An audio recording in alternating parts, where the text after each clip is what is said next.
नफरत की खिंची हुई लकीरें एक मासूम की भोली भाली आंखों के सामने धुंधली पड़ जाती हैं। क्या इंसानियत किसी कंटीली तार, किसी सरहद या किसी देश की मोहताज होती है?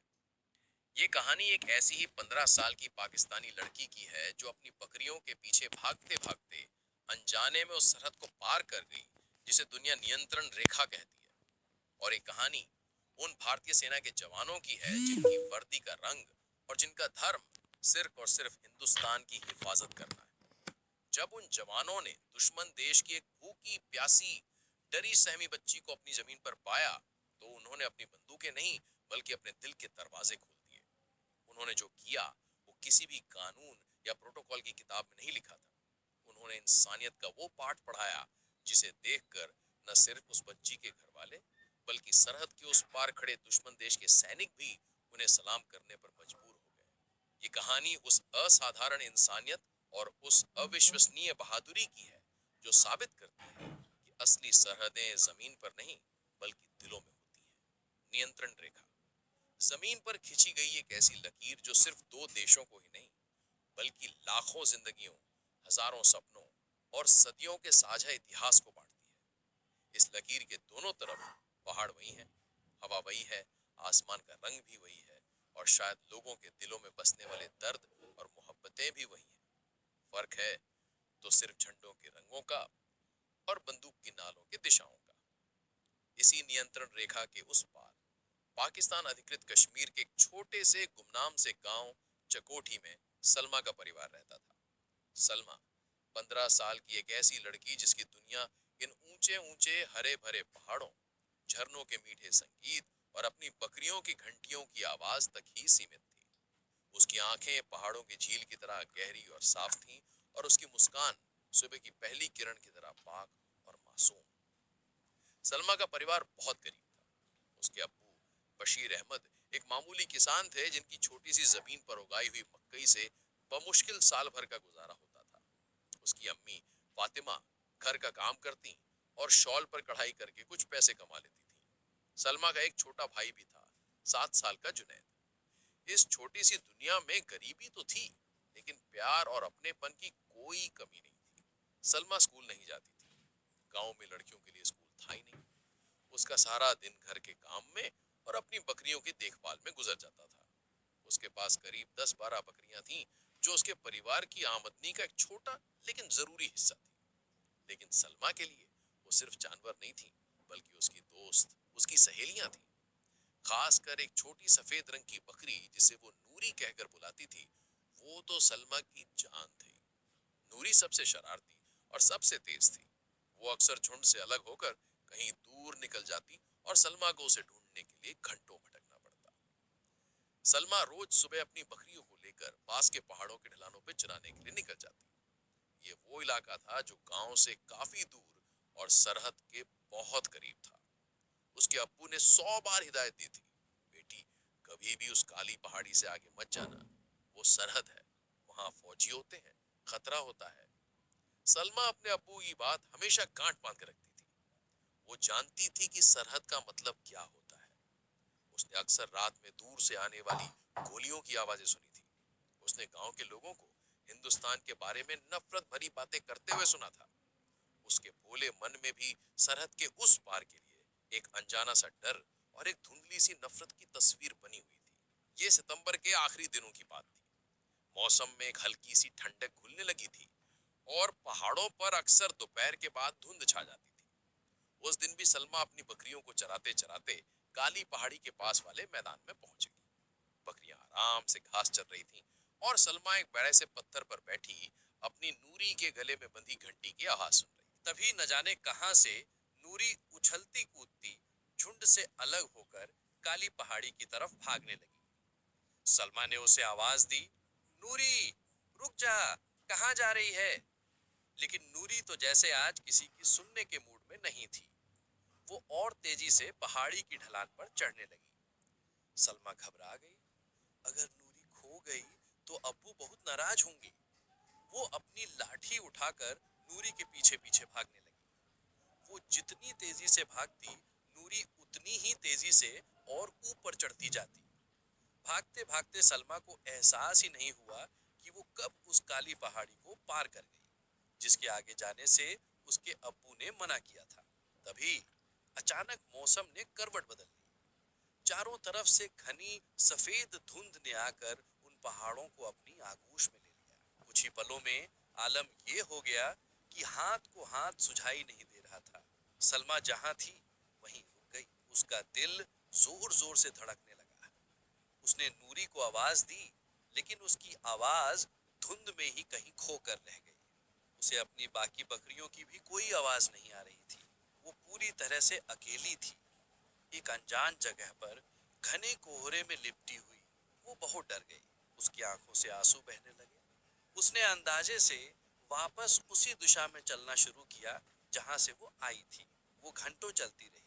धुंध थोड़ी छटी तो उसने देखा कि वो किसी और ही जगह आ गई है। ये वो रास्ता नहीं था जिससे वो आई थी। यहाँ के पेड़, यहाँ के पत्थर, सब कुछ अनजाना लग रहा था। वो रास्ता भटक चुकी थी। भूख, प्यास और डर से उसका बुरा हाल था। सूरज ढलने लगा था और पहाड़ों पर अंधेरा घिरने लगा था। वो एक बड़े से पेड़ के नीचे बैठकर फूट फूट कर रोने लगी। उसे अपने अब्बू अम्मी और अपने छोटे भाई की याद आ रही थी। उसे लग रहा था कि अब वो कभी अपने घर वापस नहीं पहुंच पाएगी। कोई जंगली जानवर उसे अपना शिकार बना लेगा। वो रोते रोते थक कर वहीं सो गई। नियंत्रण रेखा के इस पार भारतीय सेना की एक चौकी टाइगर हिल पोस्ट ऊंचाई पर स्थित थी। यहाँ भारतीय सेना की जाट रेजिमेंट के कुछ जांबाज जवान दिन रात कड़ाके की ठंड और मुश्किल हालातों में देश की सरहदों की निगरानी करते थे। इस पोस्ट के कमांडर थे मेजर विक्रम सिंह, करीब 35 साल के एक ऐसे अफसर जिनके चेहरे पर जितनी सख्ती थी उतनी ही रहमदिली उनकी आंखों में भी थी। उनके लिए उनकी ड्यूटी ही उनका धर्म था।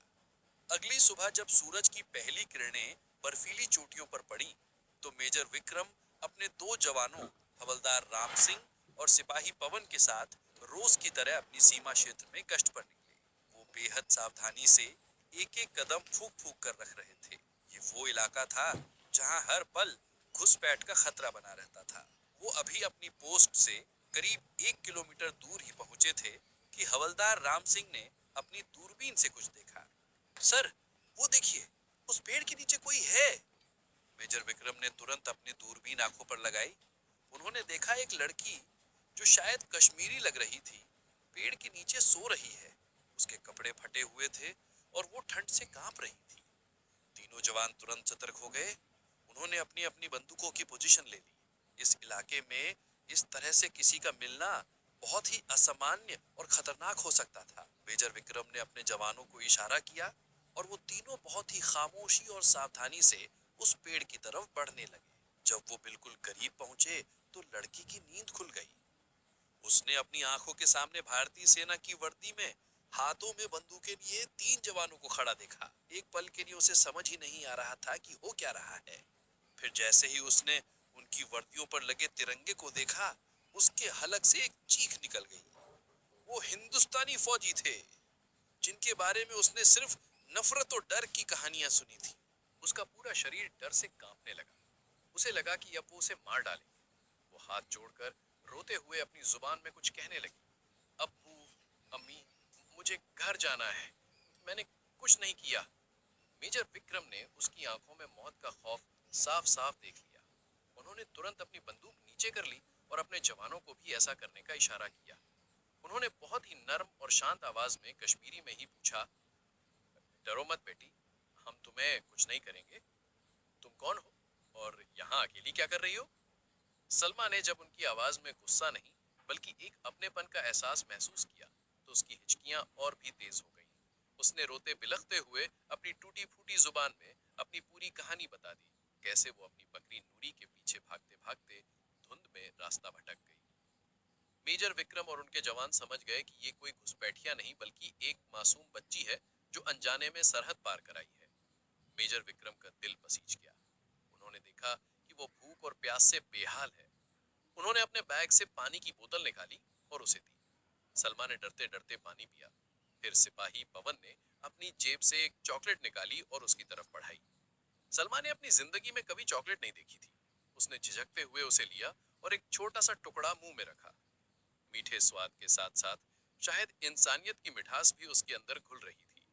उसका डर अब धीरे धीरे कम हो रहा था। मेजर विक्रम ने अपने वायरलेस सेट पर अपनी पोस्ट पर संपर्क किया। उन्होंने पूरी स्थिति बताई और कहा कि वो बच्ची को लेकर पोस्ट पर आ रहे हैं। जब वो सलमा को लेकर अपनी पोस्ट पर पहुंचे तो वहां मौजूद बाकी के जवान भी उसे देखकर हैरान रह गए। मेजर विक्रम ने उसे अपने गर्म कमरे में बिठाया। पोस्ट के रसोइये लंगर सिंह ने जल्दी जल्दी उसके लिए गरम गरम आलू के पराठे और चाय बनाई। जब सलमा ने कई घंटों की भूख के बाद वो गरम गरम खाना खाया तो उसे लगा कि ये उसकी जिंदगी का सबसे लजीज खाना है। जवानों ने उसे एक मोटी गरम जैकेट और कंबल दिया। वो सब उससे बहुत प्यार से बात कर रहे थे। कोई उससे उसके गांव के बारे में पूछ रहा था तो कोई उसके छोटे भाई के बारे में। सलमा हैरान थी। ये वो हिंदुस्तानी फौजी नहीं थे जिनके बारे में उसने डरावनी कहानियां सुनी थी। ये तो बहुत अच्छे, बहुत नेक दिल इंसान थे।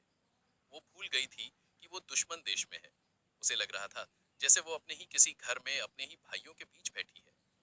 अब मेजर विक्रम सिंह के सामने एक बहुत बड़ी चुनौती और एक बहुत बड़ा फैसला लेने का वक्त था। प्रोटोकॉल के मुताबिक उन्हें इस लड़की को अपनी उच्च अधिकारियों को सौंपना था। फिर एक लंबी कानूनी और डिप्लोमेटिक प्रक्रिया शुरू होती जिसमें महीनों, शायद साल भी लग सकते थे। उस प्रक्रिया के दौरान इस मासूम बच्ची को न जाने किन किन पूछताछ और मानसिक पीड़ाओं से गुजरना पड़ता। मेजर विक्रम का जमीर ये मानने को तैयार नहीं था। उन्होंने उस बच्ची की आंखों में अपने घर जाने की तड़प देखी थी। उन्होंने उसके माँ बाप के दर्द का अंदाजा लगा लिया था जो इस वक्त अपनी बेटी को मरा हुआ समझकर मातम मना रहे होंगे। उन्होंने एक ऐसा फैसला किया जो उनकी नौकरी और उनके करियर के लिए बहुत खतरनाक हो सकता था। उन्होंने फैसला वापस उसके घर पहुंचाएंगे। ये इंसानियत का प्रोटोकॉल था जो किसी भी देश के कानून से ऊपर था। उन्होंने अपने कमांडिंग ऑफिसर कर्नल वर्मा से हॉटलाइन पर संपर्क किया। कर्नल वर्मा एक बहुत ही सुलझे हुए और अनुभवी अफसर थे। मेजर विक्रम ने उन्हें पूरी स्थिति बिना कुछ छिपाए बताई और अपना इरादा भी जाहिर किया। कर्नल वर्मा कुछ देर चुप रहे। फिर उन्होंने एक गहरा सांस लेकर कहा, विक्रम, तुम जो करने जा रहे हो वो बहुत जोखिम भरा है। अगर जरा सी भी चूक हुई तो दोनों देशों के बीच एक बहुत बड़ा मुद्दा खड़ा हो सकता है। मैं जानता हूं सर, लेकिन मैं इस बच्ची की जिंदगी को ब्यूरोक्रेटिक फाइलों में बर्बाद होते हुए नहीं देख सकता। ठीक है, कर्नल वर्मा ने कहा, मुझे तुम पर और तुम्हारी जजमेंट पर पूरा भरोसा है। मैं ऊपर बात करता हूँ, तुम तैयारी करो। लेकिन एक बात याद रखना विक्रम, तुम्हारी और तुम्हारे जवानों की सुरक्षा सबसे पहले है। मेजर विक्रम ने तुरंत पाकिस्तानी रेंजर्स के अपने समकक्ष अधिकारी से संपर्क साधने की कोशिश की। ये एक बहुत ही नाजुक प्रक्रिया थी। दोनों तरफ के फील्ड कमांडरों के बीच आपातकालीन स्थितियों के लिए एक हॉटलाइन संपर्क होता है। बहुत कोशिशों के बाद संपर्क जुड़ गया। मेजर विक्रम ने पाकिस्तानी अफसर कैप्टन बिलाल को पूरी बात बताई। कैप्टन बिलाल को पहले तो यकीन नहीं हुआ। उसे लगा ये कोई चाल हो सकती है, लेकिन मेजर विक्रम की आवाज में जो सच्चाई और जो ईमानदारी थी, उसने बिलाल को सोचने पर मजबूर कर दिया। मेजर विक्रम ने कहा, कैप्टन, मैं आपको अपनी जुबान देता हूं। हम सिर्फ इस बच्ची को उसके माँ बाप तक पहुंचाना चाहते हैं, इंसानियत के नाते। आखिरकार कैप्टन बिलाल मान गया।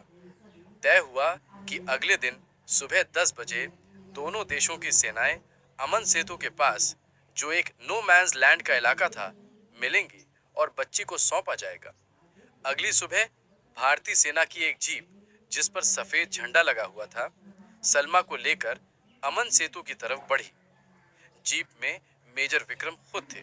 उन्होंने सलमा को अपनी तरफ से ढेर सारी चॉकलेट्स और उसके छोटे भाई के लिए कुछ खिलौने भी दिए। सलमा की आंखों में आंसू थे। वो इन फरिश्ता जैसे इंसानों को छोड़कर जाना नहीं चाहती थी। जब वो उस तयशुदा जगह पर पहुंचे तो उन्होंने देखा कि सरहद के उस पार पाकिस्तानी रेंजर्स की एक टुकड़ी कैप्टन बिलाल के नेतृत्व में खड़ी थी और उनके साथ खड़े थे एक बूढ़ा रोता बिलखता हुआ जोड़ा, सलमा के अब्बू और अम्मी। जैसे ही सलमा ने अपने माँ बाप को देखा, वो जीप से कूदकर अम्मी, अब्बू चिल्लाती हुई उनकी तरफ दौड़ी। वो तीनों एक दूसरे से लिपटकर ऐसे रो रहे थे जैसे आज उन्हें अपनी खोई हुई कायनात वापस मिल गई हो। ये एक ऐसा भावुक मंजर था जिसे देखकर दोनों तरफ के सख्त जान फौजियों की आंखें भी नम हो गई। बशीर अहमद और फातिमा अपनी बेटी को सही सलामत देखकर मेजर विक्रम के पैरों में गिर पड़े। आप आप हमारे लिए फरिश्ता बन के आए हैं। हम तो सोच बैठे थे कि हमने अपनी बच्ची को हमेशा के लिए खो दिया। मेजर विक्रम ने उन्हें उठाकर गले से लगा लिया। ये हमारा फर्ज था भाई साहब। बेटी चाहे हिंदुस्तान की हो या पाकिस्तान की, बेटी तो बेटी होती है। कैप्टन बिलार, जो अब तक खामोशी से ये सब देख रहा था, वो धीरे धीरे चलकर मेजर विक्रम के पास आया। उसने मेजर विक्रम की आंखों में देखा। उसकी आंखों में नफरत नहीं, बल्कि एक गहरा सम्मान था। उसने अपनी पूरी ताकत से एक सख्त फौजी की तरह मेजर विक्रम को सल्यूट किया। ये सल्यूट सिर्फ एक पाकिस्तानी अफसर का एक हिंदुस्तानी अफसर को नहीं था, ये एक इंसान का दूसरे इंसान की इंसानियत को सलाम था। मेजर विक्रम ने भी मुस्कुराकर उतने ही सम्मान के साथ सल्यूट का जवाब दिया। उस दिन उस सरहद पर कुछ देर के लिए बंदूकों का शोर नहीं, बल्कि इंसानियत का संगीत गूंज रहा था। दोस्तों, ये कहानी हमें सिखाती है कि इंसानियत ही दुनिया का सबसे बड़ा मजहब है। ये किसी सरहद, किसी धर्म या किसी वर्दी की मोहताज नहीं होती। भारतीय सेना के उन जवानों ने ये साबित कर दिया कि वो सिर्फ देश की जमीन के ही नहीं, बल्कि इंसानियत के भी सच्चे रक्षक हैं। उन्होंने नफरत की आग में मोहब्बत और रहमदिली का एक ऐसा पुल बनाया जिस पर चलकर इंसानियत खुद को गौरवान्वित महसूस कर रही थी। इस वीडियो को एक लाइक जरूर करें। हमें कमेंट्स में बताएं कि आपको हमारे जवानों की इस दरिया दिली का कौन सा पहलू सबसे ज्यादा छू गया। इस कहानी को ज्यादा से ज्यादा शेयर करें ताकि हमारे देश के हर नागरिक को अपनी सेना पर गर्व हो सके और ऐसे ही और दिल को छू लेने वाली सच्ची और प्रेरणादायक कहानियों के लिए हमारे चैनल को सब्सक्राइब करना ना भूलें। आपका बहुत बहुत धन्यवाद।